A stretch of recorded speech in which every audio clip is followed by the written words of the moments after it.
그런데 이 시점에서 교과서와 지금 다른 일이 벌어지고 있습니다. 보통은 금리가 올라가면은 금 가격이 눌리거든요. 그런데 지금은 정반대라는 거죠. 금리가 올라가는데 금 가격도 올라가는 겁니다. 금리가 오르는 이유가 국채를 사줄 사람이 없어서라면 이야기가 달라지죠. 국채에서 빠져나온 돈이 갈 곳을 찾고 그 자리를 지금 금이 받습니다. 이게 원래 교과서대로라면 금리가 올라가면 금이 떨어지는 거죠. 왜? 금은 이자가 붙지 않잖아요. 그래서 보통은 금리가 오르면은 이자 주는 자산이 밀려가지고 금값이 눌리는 게 보통이에요. 그런데 지금은 공부했던 교과서랑은 완전 다른 일이 벌어지고 있다라는 거죠. 제가 정말로 오랜만에 제가 금 이야기를 하려고 합니다. 제 채널을 오랫동안 보신 분들은 아시겠지만 제가 한 3년, 4년 전부터 금 가격이 이렇게 많이 폭등을 하기 전부터 금에 대해서 굉장히 좀 주목을 하면 좋겠고 포트폴리오 중에 하나로 있으면 좋겠다 이런 말씀을 좀 드렸었고, 저도 실제로 금 투자를 꽤 했었다가 올해 1월달, 2월달에 이제 저는 거의 다 매도를 했었는데 제가 얼마 전에 다시 금을 샀습니다. 오늘의 내용은 금 가격이 과연 바닥에 찍었는지, 그리고 금을 둘러싼 현재의 상황이 또 어떤지, 이 부분에 대해서 제가 한번 다뤄보도록 하겠습니다. 1월달 고점에서 금 가격이 29% 정도 빠졌는데요. 금이 8월달 들어서 빠르게 또 한 10% 정도 올라왔습니다. 8월 11일 날짜 기준으로 KRX 금시장이 얼마냐, 금 1g에 199,730원 정도 됩니다. 20만 원이 코앞에 있습니다. 7월 29일 날 금 가격이 한 187,180원 정도에서 열흘 남짓 만에 여기까지 올라온 거죠. 금은 6월 30일 장중에 3,962달러가 바닥이었고, 그리고 지금은 4,460달러, 벌써 바닥 대비해서 꽤 많이 올라왔죠. 그러면 왜 이 채널에서 이제 금 이야기를 하느냐? 부동산도 그렇고요, 주식도 금도 결국에는 같은 것을 보고 움직일 수 있습니다. 풀리느냐 아니면 돈이 조이느냐, 그리고 또 환율이 어디로 가느냐, 이런 상황 하에서 금은 그 답을 또 가장 먼저 가장 정직하게 또 보여주는 자산 중에 하나죠. 금을 뭐 사셔라 이런 이야기를 제가 드리는 게 아니고, 금이 과연 지금 무슨 신호를 우리에게 보내고 있는지를 보자라는 겁니다. 8월 달에 과연 어떤 일이 있었는지를 살펴보도록 하겠습니다. 6월 30일 날 금 가격이 4,023, 이때가 이번 조정의 바닥이었죠. 장중에 3,962달러까지 갔었습니다. 6월 말에요. 그리고 7월 30일 날 4,049달러. 그래서 6주째 4,000달러 부근에서 이렇게 횡보를 했죠. 그리고 8월 3일 날 4,034, 이때가 마지막 저점이었습니다. 그리고 요 다음 날부터 방향을 전환을 하기 시작을 했죠. 그리고 이제 8월 7일 날 4,341, 그리고 국내에서는 1g에 195,540원. 그리고 이때 또 7월 고용이 23,000명이 지금 감소를 했다. 예상은 아마 한 8만 명 정도 증가하지 않을까 이렇게 얘기를 했는데, 실제 결과를 보니까 증가는커녕 23,000명이 감소를 한 거죠. 그래서 예상 대비해서 거의 한 10만 명 정도가 빠지는 이런 일이 있었습니다. 8월 11일 날 국내 1g에 199,730원, 국내 금값이 거의 지금 20만 원에 근접을 했고요. 지금 금값이 촬영 날짜가 8월 12일인데 4,460달러 정도 됩니다. 그래서 상승이 지금 계속 이어지고 있죠. 그러면 올해 이제 금값이 걸어온 길을 차트로 한번 보도록 하겠습니다. 제가 이제 금 가격이 이 이전에 뭐 정말로 많이 올랐죠. 다들 아시겠지만. 그리고 이제 5,300 요 정도까지 갔다가 1월 달에 크게 올랐다가 떨어졌다가 또 올랐다가, 그리고 이제 이렇게 보시면 쌍봉을 치고 이제 완전 무너지고 잠깐 반등 나왔다가 쭉 흘러내렸죠. 이런 패턴이 지금 나왔었는데, 올해 4월 달, 올해 2월 달 잠깐 반등 나왔던 거 이후로 최대 기간 상승을 하고 있는 게 눈에 보이시죠. 그래서 확실히 금값이 바닥을 찍고 상승 쪽으로 가고 있다라는 게 좀 판단이 되고 있고요. 제가 이제 트레이딩 뷰에 들어와서 금값을 좀 보고 있는데요. 금값이 2018 정도에 대바닥을 찍고 한번 올랐다가 2020년부터 한 2024년까지 횡보장이 있었습니다. 24년, 25년 그 어떤 자산보다 가장 크게 상승한 게 금이었었죠. 정확하게 3월 달에 고점을 찍고 떨어지고 있고, 지금 이제 보시면 이렇게 반등이 나오고 있는데, 요때 이제 올라갈 때도 올라갔다가 떨어졌다. 요때가 이제 얼마냐면 한 4,000달러 정도 됐습니다. 4,000달러 정도에서 공방을 좀 펼치다가 올라갔거든요. 최근 몇 달 동안에도 지금 4,000달러 부근에서 횡보를 좀 하고 있잖아요. 그래서 이 라인이 밑으로 떨어지냐 올라가느냐가 굉장히 기술적인 분석으로는 아주 중요한 지점이었습니다. 그런데 정확하게 이때 이후로 이렇게 반등이 지금 나오고 있는 모습이고요. 확연하게 뭔가 추세가 달라지고 빠지고 있다라는 이런 가능성이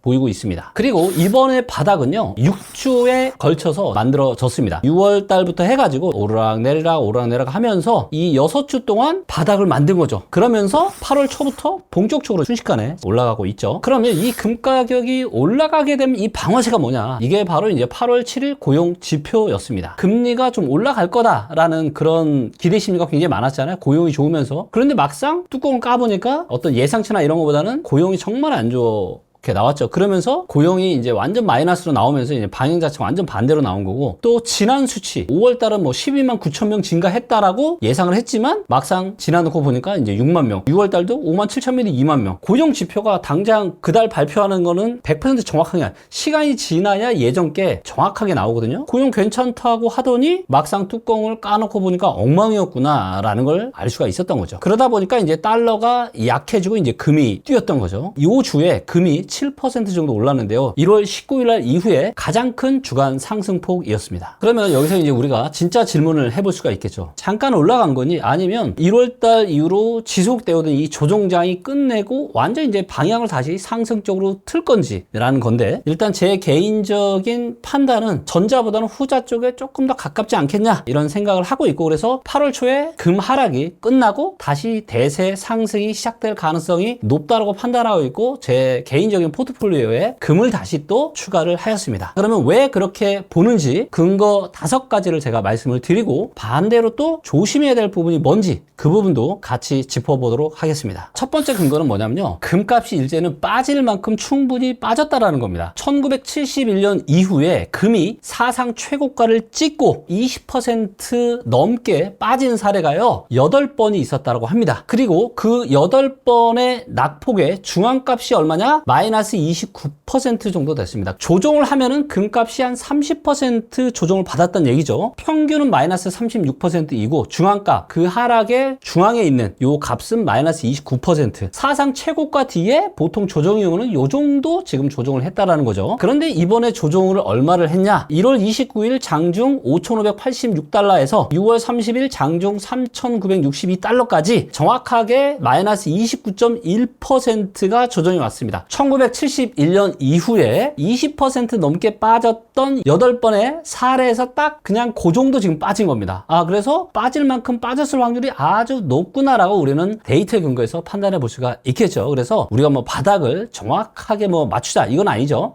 그렇게 할 수 있는 사람도 없고요. 다만 이 정도 한 30% 가까이 빠졌으면은 하락의 마무리 국면에 들어간 낙폭이다라는 거죠. 근거 2번째는 뭐냐? 팔던 사람이 다 사라졌습니다. 금 ETF 자금 흐름 조정을 만든 주체가 누구였는지 보면 답이 나오는데요. 2월달 롤링 90일 유입 300억 달러가 연초에는 돈이 이제 밀려 들어왔던 거죠. 그리고 그 뒤에 순유출로 전환이 됐습니다. 그래서 월 53억 달러 정도. 그래서 미국 상장 금 ETF 환매, 이게 이제 조정의 실체였다고 합니다. 그리고 7월 말에 이 유출이 이제 다 소진이 된 거죠. 거의 제로. 그래서 지난 30일 자금 흐름 변화가 거의 0까지 수축을 했다라는 겁니다. 그래서 이제는 팔만한 사람들은 다 팔았다. 금 가격을 끌어내린 거는 중앙은행도 또 실물 수요도 아니라 ETF 환매였습니다. 하락의 주요 요인이었던 이 ETF 환매가 멈췄다는, 금 가격의 하락을 누르던 힘이 빠졌다라는 의미로 해석을 해볼 수가 있겠습니다. 세 번째 근거인데요. 중앙은행은 조정 내내 사고 있었습니다. 가격은 빠졌는데 각국의 중앙은행은 금을 계속해서 매집을 했다라는 거죠. 1분기 동안에만 중앙은행들이 244톤을 매입을 했습니다. 그래서 전년 같은 기간보다요 3% 더 많이 샀다라고 합니다. 그리고 앞으로 금을 더 사겠다라고 하는 응답도 45% 정도가 있었다라고 합니다. 그리고 이제 연간 매입 전망, 이것도 3년 연속 1000톤이 넘는 매입이 3년째 또 이어질 전망이다라고 합니다. 누를 매도의 힘은 굉장히 약해졌는데 그 사이에도 중앙은행은 계속 사고 있고 앞으로도 살 생각이 꽤 있다라는 거죠. 그래서 가격 조정을 받은 거는 그냥 가격 이야기인 거고요. 그런데 이 하락의 와중에도 매집을 했잖아요. 이거는 구조의 이야기입니다. 달러에 대한 어떤 의존을 좀 줄이겠다. 중앙은행들이 왜 금을 사겠습니까? 그래서 지금의 달러 체제를 어느 정도 탈피해서 달러에 대한 의존을 좀 줄여나가겠다. 이런 의도잖아요. 이런 흐름들 때문에 금가격이 하락을 했음에도 불구하고 지속적으로 중앙은행들이 금을 매입을 했다. 이게 또 굉장히 중요한 근거 포인트가 되겠습니다. 네 번째 근거 포인트인데요. 미국은 결국 돈을 계속해서 더 풀 수밖에 없습니다. 이거는 전망이 아니라 거의 산수에 가까운데요. 일단 미국의 국채 시장이 7배로 불었습니다. 사줄 사람이 그만큼 늘지 않으면은 값을 깎아야 하고, 값을 깎는다는 거는 이제 금리를 올린다는 의미겠죠. 그리고 이제 두 번째, 올해 만기만 3조 4,600억 달러라고 합니다. 과거에 저금리 때 1, 2% 찍었던 국채를 4, 5% 정도의 금리로 지금 다시 찍는 거죠. 그래서 적자가 늘지 않아도 이자 비용 때문에 자동적으로 불어나는 구조입니다. 그리고 시한은 11월 달입니다. 중간 선거까지 한 80여일 정도 남았는데요. 재무부의 다음 자금 조달 계획 발표가 11월 4일, 즉 선거 바로 다음 날이라고 합니다. 장기채 증액도, 부채 한도, 협상도 전부 다 지금 27년 초로 다 미뤄뒀다라고 합니다. 선거 때까지만 일단은 좀 버텨보자, 이런 이야기인 거죠. 그래서 미국은 계속해서 돈을 더 풀 수밖에 없다. 유동성을 푸니까 그에 대비해서 금 가격이 올라가는 거죠. 왜? 유동성을 푼다는 얘기는 달러가 흔해진다라는 거고, 달러의 가치가 떨어진다라는 거고, 결국은 상대적으로 금의 가격이 올라갈 수 있다. 그래서 미국의 유동성이 많이 풀릴 때는 금으로 내 자산을 해치하는 방법도 굉장히 좋은 방법인 것 같습니다. 다섯 번째 근거인데요. 안전자산의 자리가 바뀌고 있습니다. 지금까지 안전자산의 대표는 뭐였죠? 미국의 국채였습니다. 그런데 이 안전자산의 자리가 바뀌고 있는 거죠. 왜 그런지 세 가지 이유가 있는데요. 첫째, 미국 국채를 사줄 사람이 줄고 있어요. 그래서 시중의 돈은 미국 국채 지금 30조 달러 중에 10조를 외국인이 들고 있거든요. 그 중에서 가장 많이 가진 게 일본인데, 일본이 자국 환율을 지키려고 팔고 있는 거죠. 중국은 미국하고도 패권 다툼이기 때문에 애초에 사줄 이유도 없고요. 두 번째, 미국이 다급하다라는 게 이제 드러났습니다. 어떻게 드러났냐? 8월 초에 미국 재무부가 엔화 가치를 떠받치는데 일본이 미국 채권을 엄청나게 많이 가지고 있잖아요. 그래서 미국 재무부가 엔화 가치를 떠받치는데 달러가 아니라 유로화를 팔았습니다. 달러를 팔면은 달러 약세 신호가 되어서 외국인이 국채를 또 팔아버릴까봐 못 판 거죠. 그래서 이거를 이 정도까지 했다라는 거는 미국이 좀 다급하구나, 이런 이야기이고요. 그래서 세 번째, 시장이 다시 묻기 시작한 겁니다. 과연 우리 모두가 안전자산이라고 믿고 있는 이게 미국 국채인지 아니면 금인지. 미국 국채가 흔들릴수록 그 자리를 대신할 후보는 뭐밖에 없는 거죠? 금밖에 없습니다. 중앙은행들이 달러에 대한 의존을 줄이면서 금을 사모으는 흐름과 정확히 같은 방향입니다. 미국 재정을 숫자로 보면요, 금리를 내리고 싶어도 지금 내릴 수 없는 이유가 바로 여기에 있는데요. 연방정부 총 부채가 지금 40.3조 달러 정도입니다. 그래서 이게 2017년에 20조 달러였는데요. 이게 부채가 9년 만에 빚이 이제 2배로 늘어난 거죠. 그리고 연간 이자 비용이 1조 달러인데 이게 뭐 얼마나 대단한 거냐면, 미국의 이제 한 해 재정 수입이 5조 달러거든요. 근데 1조 달러니까 재정 수입의 20% 이자 갚는데 지금 쓰고 있다라는 거죠. 그리고 이제 GDP 대비한 부채가 123% 정도인데 플라자 합의 때는 42%였죠. 참고로 일본은 훨씬 더 높죠. 237%인데 현재 미국의 GDP 대비한 지금 부채가 123% 정도입니다. 그래서 빚을 갚으려고 또 빌리잖아요. 그러면 돈에 대한 수요가 커지겠죠? 그러면 뭐만 올라가는 거예요? 돈값인 금리가 올라가는 겁니다. 왜? 수요가 커지니까. 미국 30년물은 지금 5.3%대로 2007년 금융위기 이후에 가장 높고 10년물도 지금 4.7%를 다시 넘었어요. 그래서 금리가 계속해서 꾸물꾸물 올라가고 있는 거 다들 느끼고 계실 겁니다. 그런데 이 시점에서 교과서와 지금 다른 일이 벌어지고 있습니다. 보통은 금리가 올라가면은 금 가격이 눌리거든요. 그런데 지금은 정반대라는 거죠. 금리가 올라가는데 금 가격도 올라가는 겁니다. 금리가 오르는 이유가 국채를 사줄 사람이 없어서라면 이야기가 달라지죠. 국채에서 빠져나온 돈이 갈 곳을 찾고 그 자리를 지금 금이 받습니다. 이게 원래 교과서대로라면 금리가 올라가면 금이 떨어지는 거죠. 왜? 금은 이자가 붙지 않잖아요. 그래서 보통은 금리가 오르면은 이자 주는 자산이 밀려가지고 금값이 눌리는 게 보통이에요. 그런데 지금은 공부했던 교과서랑은 완전 다른 일이 벌어지고 있다라는 거죠. 그래서 연준이 금리를 올린다라고 해서 금값이 반드시 내려가는 건 아닙니다. 현재 지금 벌어지고 있는 일이 왜 벌어지고 있고 왜 지금 금리랑 금값이랑 같이 오르는지를 보셔야 할 것 같습니다. 자, 여기까지가 이제 제 판단의 근거고요. 이제 반대편의 이야기도 말씀드려 보도록 하겠습니다. 확신이 강할수록 반대 근거를 또 봐야 되는 거죠. 이제 반대편의 네 가지를 제가 말씀을 드릴 텐데 이 중에 하나라도 또 현실이 되면은 제 판단은 또 틀릴 수도 있다라는 점 명심하시면 좋겠습니다. 저는 이제 개인적으로 금 가격이 앞으로 다시 대세 상승을 할 거라고 판단을 하고 올해 8월 초에 제 자산 포트폴리오 중에 금을 매입을 하였는데요. 그럼에도 불구하고 또 틀릴 수도 있죠. 그러면 이 틀릴 수 있는 이유가 네 가지가 있는데요. 첫째, 연준이 오히려 올릴 수도 있습니다. 세계금협회는 연준이 10월까지 지금 한 번 올릴 것으로 봤거든요. 5월 소비자 물가가 4.2%까지 올랐고 물가가 안 잡히면 금리는 올라가겠죠. 두 번째, 4,000달러 부근에 물린 물량이 있습니다. 298톤이 그 언저리에 지금 손실 구간이 있거든요. 그래서 값이 오르면은 빨리 그냥 본전 팔고 나가자. 이런 게 지금 매물이 나올 수가 있는 거죠. 자, 그리고 세 번째, 세계금협회의 자체 전망은 현재 중립입니다. 그래서 지금 조건이 크게 바뀌지 않으면은 그냥 위아래 한 5% 안에서 움직일 걸로 이렇게 지금 보고 있고요. 대세 상승이 아니라 박스라고 세계금협회는 지금 보고 있는 전망을 지금 하고 있는 거고요. 자, 마지막 네 번째, 반등이 아직 오래 안 됐다라는 거죠. 저점 대비해서 지금 12.6% 정도 올라오긴 했지만 1월 고점까지는 아직도 한 22% 정도 남았죠. 그래서 추세 전환이라고 부르기에는 시간이 아직은 좀 짧고 바닥은 또 언제나 나중에 사후에 또 확인이 되죠. 그래서 이런 부분들이 있기 때문에 틀릴 수는 있다. 하지만 그렇기 때문에 저도 제가 무슨 뭐 전재산 금에다 몰빵하자 이런 게 아니라 그동안 포트폴리오에서 제외됐던 금을 편입을 시켜도 되겠다